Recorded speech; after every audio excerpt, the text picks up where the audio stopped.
नमस्कार और स्वागत है। हाँ। आज हम सफलता के रास्ते में आने वाली कुछ बहुत गहरी मानसिक रुकावटों पर बात करेंगे। हाँ, वो रुकावटें जो दिखती नहीं है पर होती सबसे बड़ी हैं। बिल्कुल। हमारी आज की चर्चा का आधार है सक्सेसफुल वही बनेगा जो ये 5 बातें माइंड से निकाल देगा। जी। तो हमारा मिशन आज सिर्फ उन 5 पॉइंट्स की लिस्ट बनाना नहीं है। नहीं, बिल्कुल नहीं। बल्कि ये समझना है कि ये मानसिक बाधाएं, ये डर कैसे एक दूसरे से जुड़े हुए हैं, कैसे एक डर दूसरे को जन्म देता है। एक जाल की तरह। हाँ, एक मानसिक जाल।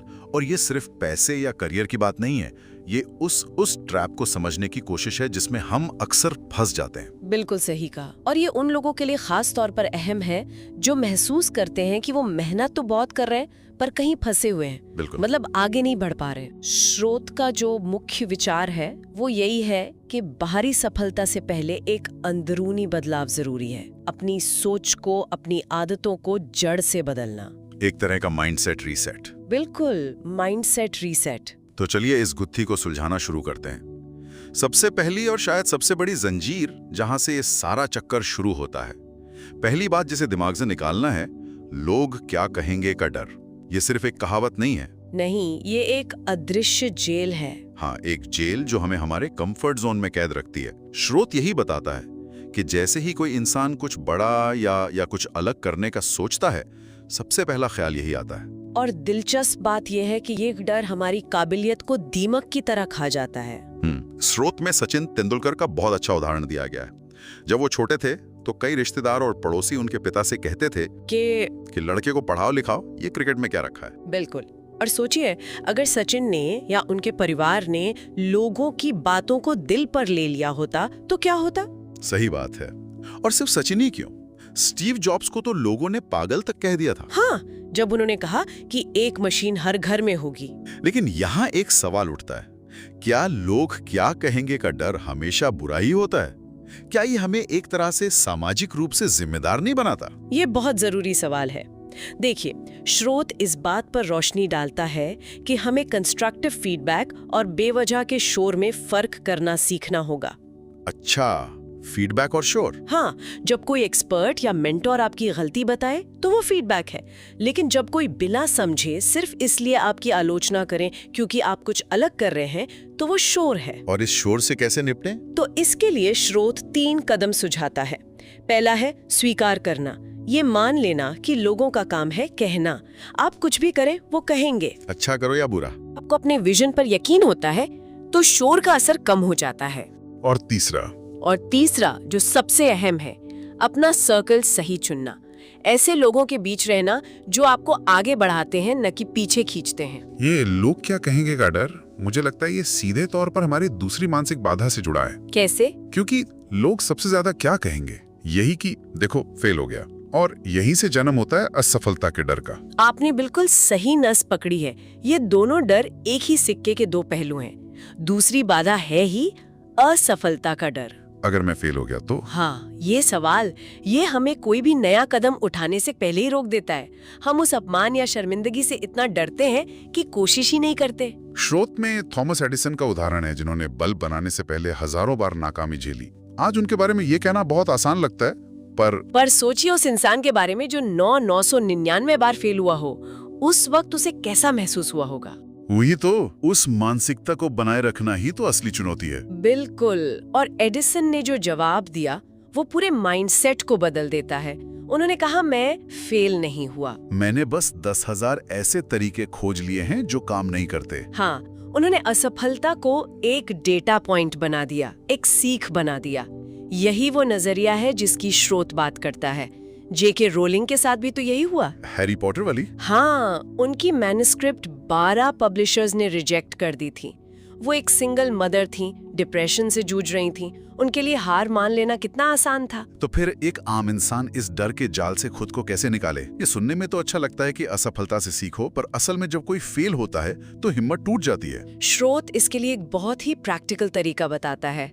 अपने अंदर की बातचीत को बदलिए। मतलब? अगर मैं फेल हो गया तो इस सवाल की जगह खुद से पूछिए, अगर मैं सफल हो गया तो क्या होगा। अच्छा। फोकस को प्रॉब्लम से हटाकर संभावना पर लाना। बिल्कुल, ये डर को उत्साह में बदल देता है।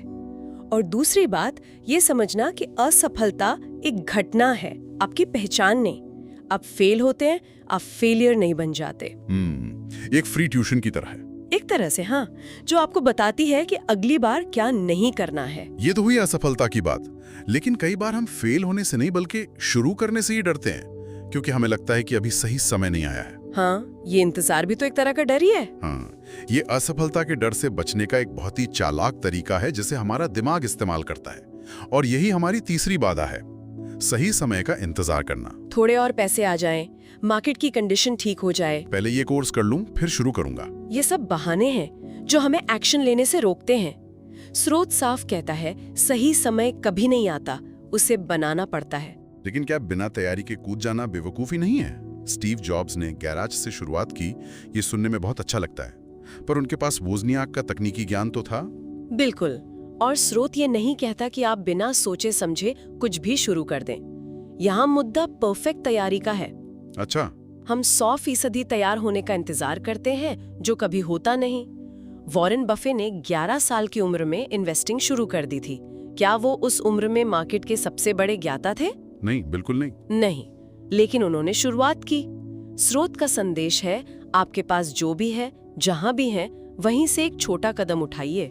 जब आप चलना शुरू करते हैं तो रास्ता अपने आप दिखने लगता है। हाँ, इसके लिए बड़े लक्ष्य को बहुत छोटे छोटे कदमों में तोड़ना जरूरी है। आज का कदम क्या है, बस उस पर फोकस करें। और ये सही समय का इंतजार, मुझे लगता है अक्सर एक और गहरे डर से जुड़ा होता है। कौन सा? जो हमारी चौथी बाधा है, परफेक्ट बनने की चाह। हम इसलिए भी शुरुआत नहीं करते क्योंकि हमें लगता है कि हमारा पहला प्रयास ही शानदार होना चाहिए। एकदम सही कनेक्शन है। परफेक्शनिज्म यानी हर चीज को बिल्कुल निखूत बनाने की चाह सफलता का दोस्त नहीं, दुश्मन है। ये प्रोग्रेस का गला घोट देता है। बिल्कुल। स्रोत में एक फोटोग्राफर का उदाहरण है जो महीनों तक बेस्ट कैमरा, बेस्ट लेंस के बारे में रिसर्च करता रहता है, लेकिन एक भी फोटो नहीं खींचता। क्यों? क्योंकि उसे डर है कि उसकी पहली फोटो परफेक्ट नहीं होगी। मुझे ये बात हैरान करती है कि परफेक्शन की चाह हमें काम करने से ही रोक देती है। ये तो उल्टा असर हुआ, है ना? यही तो जाल है। स्रोत इसे परफेक्शन पैरालिसिस कहता है। आप सोचते सोचते ही पैरालाइज हो जाते हैं। एलन मस्क के शुरुआती स्पेसएक्स रॉकेट लॉन्च के दौरान फट गए थे। अगर वो परफेक्ट लॉन्च का इंतजार करते तो स्पेसएक्स आज होता ही नहीं। उन्होंने लॉन्च किया, फेल हुए, सीखा और फिर सुधार किया। हाँ, वही इटरेटिव प्रोसेस। इसके लिए स्रोत 80-20 नियम अपनाने की सलाह देता है। 80-20 वो क्या है? इसका मतलब है कि आपके 80% नतीजे आपके 20% प्रयासों से आते हैं। बाकी 20% परफेक्शन के लिए आप अपना 80% समय और ऊर्जा बर्बाद कर देते हैं। तो जब आप 80% तैयार हों तो शुरू कर दें। बिल्कुल, बाकी 20% रास्ते में ठीक हो जाएगा। तो हमने अब तक 4 बाधाओं की बात की। लोग क्या कहेंगे, असफलता का डर, सही समय का इंतजार और परफेक्ट बनने की चाह। ये सब एक चेन की तरह लगते हैं, एक के बाद एक। हाँ, अब हम आते हैं 5वीं और शायद सबसे गहरी बाधा पर। जब कोई इन सभी डरों पर काबू पा लेता है, तब भी एक डर बाकी रह जाता है, और वो है अलग सोचने का डर। ये डर समाज के बनाए रास्तों से हटने का डर है। हमें झुंड में चलने की आदत होती है ना? हाँ बिल्कुल। जैसे ही हम कोई ऐसा रास्ता चुनते हैं जिस पर ज्यादा लोग नहीं चल रहे, हमें रिजेक्शन और अकेलेपन का डर सताने लगता है। स्रोत में एक राहुल नाम के लड़के का उदाहरण है। ओके। उसके शहर में सब सरकारी नौकरी की तैयारी करते हैं, पर उसका सपना अपना स्टार्टअप खोलने का है। लोग उसे समझाते हैं, मजाक उड़ाते हैं, और धीरे धीरे उसके मन में भी शक होने लगता है कि कहीं वो गलत तो नहीं सोच रहा। ये डर शायद सबसे ज्यादा मुश्किल होगा पार करने में। क्यों? क्योंकि ये आपकी पहचान से जुड़ा है। ये आपको महसूस कराता है कि आप ही गलत हैं, बाकी पूरी दुनिया सही है। बिल्कुल। और स्रोत का तर्क है कि इतिहास में जितने भी बड़े बदलाव हुए हैं, वो उन लोगों ने किए हैं जिन्होंने अलग सोचने की हिम्मत दिखाई। जैसे जब जेफ बेजोस ने कहा कि वो इंटरनेट पर किताबें बेचेंगे, तो लोगों ने उनका मजाक उड़ाया था।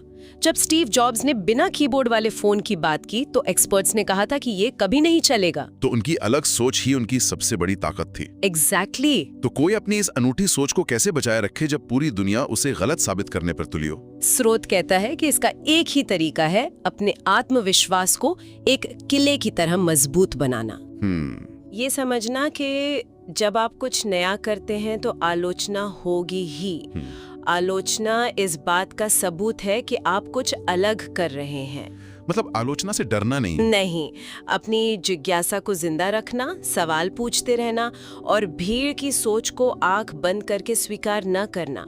जब आपको खुद पर और अपने आइडिया पर यकीन होता है, तब दूसरों की बातें सिर्फ शोर बनकर रह जाती हैं। तो अगर हम आज की पूरी बातचीत को समेटें तो ये सिर्फ 5 अलग-अलग टिप्स नहीं है। नहीं, ये एक पूरी मानसिक यात्रा है। ये लोग क्या कहेंगे कि बाहरी डर से शुरू होकर अलग सोचने के सबसे गहरे अंदरूनी डर तक जाती है। हाँ, और स्रोत का अंतिम निष्कर्ष यही है कि सफल इंसान कोई सुपर हीरो नहीं होता। वो बस एक ऐसा इंसान होता है जिसने एक एक करके इन मानसिक जंजीरों को तोड़ने का फैसला किया है। ये अपनी सोच, अपनी मेहनत और अपनी हिम्मत पर भरोसा करने की कहानी है। बिल्कुल। स्रोत सुनने वालों को भी यही सोचने के लिए कहता है कि इन 5 में से कौन सी एक बाधा है जिसे वो आज से ही अपने दिमाग से निकालने पर काम शुरू कर सकते हैं। और वही सफलता की तरफ पहला और सबसे जरूरी कदम होगा। हाँ, और ये हमें एक बहुत गहरे सवाल पर लाकर छोड़ता है, जिस पर आगे सोचा जा सकता है। अगर ये 5 मानसिक बाधाएं, लोगों का डर, असफलता का डर, परफेक्शन की चाह, टालम टोल, इतनी आम हैं, तो ये हमारे समाज, हमारी शिक्षा प्रणाली और हमारे परिवारों के बारे में क्या कहता है? क्या हम अनजाने में एक ऐसा माहौल बना रहे हैं जो इन डरों को पालता पोसता है? तो क्या सच्ची सफलता सिर्फ खुद को बदलने की लड़ाई है, या फिर ये उस दुनिया में अपनी जगह बनाने की भी लड़ाई है जो हमें लगातार इन डरों के साथ जीना सिखाती है?